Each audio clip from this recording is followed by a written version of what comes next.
the HAWE Tech Podcast. Welcome to today's HAWE Tech Podcast. My name is Ralph and I'm Senior Specialist for Sales Enablement at HAWE. My guest today is Marcus, who is here on behalf of Dimitri from Product and Key Market Management. Welcome, Marcus. Nice to see you. Hello, Ralph. Thanks for the invitation. Always a pleasure. Now we have an interesting topic, and I hope you can enlighten us. Today's topic is, do you know how various the design possibilities of proportional control valves are? So Marcus, can you briefly describe the flow and back pressure characteristics of proportional valves, which we have already discussed previously, and how they are related to the fine control of valves? Yes, of course. I will try. So when we look to proportional spool valves, they work in that way that by varying the spool stroke, it opens orifice of a different size. So starting from 0 up to maximum size. And over this orifice, you have the volume flow depending on the pressure drop. And then two things are important: the flow from the valve to the consumer, the meter in, right, and backwards to the tank meter out characteristic. For meter in, you have the flow characteristics. This means you match the spool lengths, these orifice, and that way that it fits to your cylinder ratio, because normally in mobile application we have asymmetric cylinder ratios. Okay. And then it makes sense that you have also asymmetric spool orifice lengths set up. Because this really prevents instability and rises a lot the efficiency of the system. When we look to meter out, it's a back pressure behavior, back pressure characteristic. And this is very important. Either if you say I want to rise my efficiency, then I don't want to have a back pressure, or I want to have more stability, especially with load holding valves, over center valves. It really helps you to have a certain back pressure here, because then the over center valves become much more stable. Okay. Yeah, and this is something we do regularly, where we have the know-how and where we support our customers. Okay. Well, that was a really nice recap.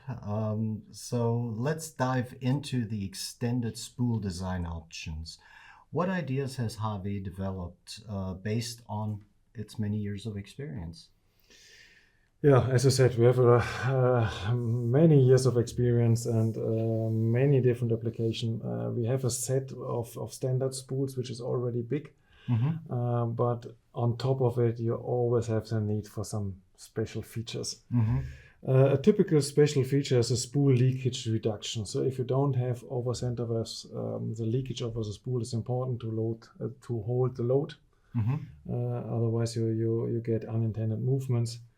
It also improves the efficiency and it improves the stability. Okay. Another topic is load lowering flow control. Which really control the float on the back pressure, so that you can better control loads, lowering loads without having load holding valves. And that's also very important, fine metering. Fine metering is the area in the beginning of the spool stroke. Then you have enlarged characteristic notches, which give you much more precise control in this area, which is really critical sometimes in some application.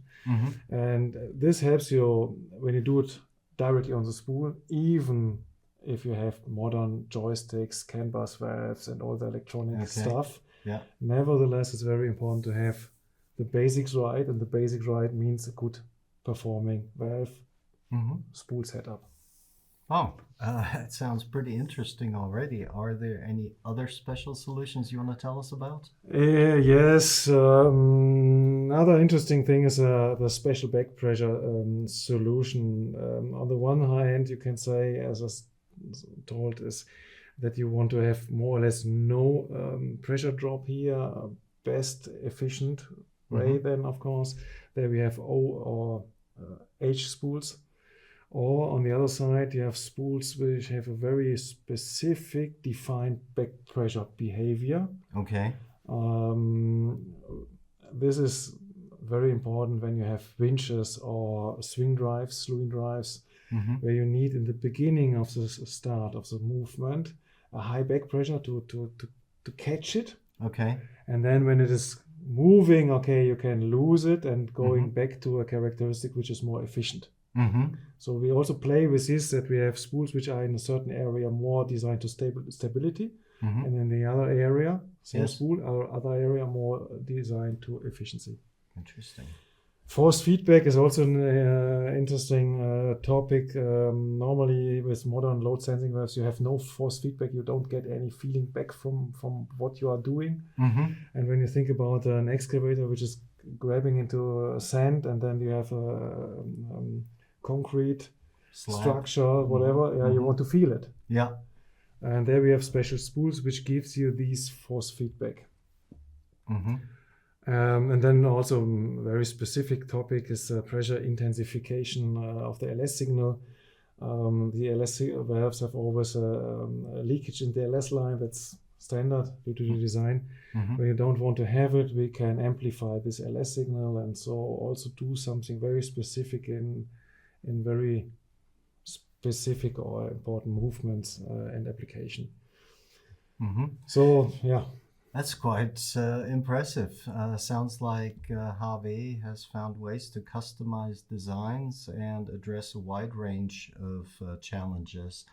So what's the usual process for developing these customized solutions? How do we go about that at HAWE?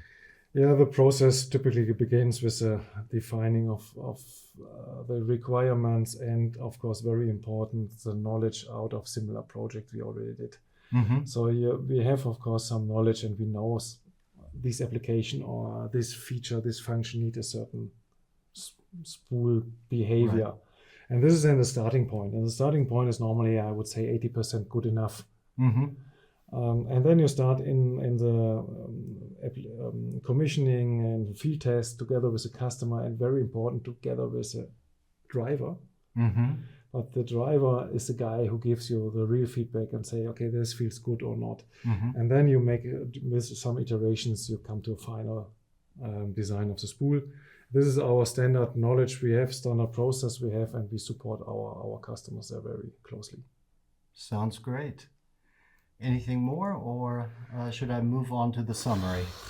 No, I think that's some standard spools we have. This is a big program, then very specific special things. I think we can talk till tomorrow about all specific topics, but I think these are some of the most important things, and then everything else is then when we sit down together and talk about the application. Sounds great. Well, I thank you very much for being here and explaining this. I'm going to try and summarize the points real quick. So we can say that we achieve a reduction in spool valve leakage, flow control when lowering the load, and fine metering in the main applications, which then allow us for special solutions for back pressure, force feedback, and pressure intensification. Anything more to add to that? No, perfect. Perfect summary. Well, thank you very much. And thank you for listening and watching. And until next time, goodbye. Goodbye.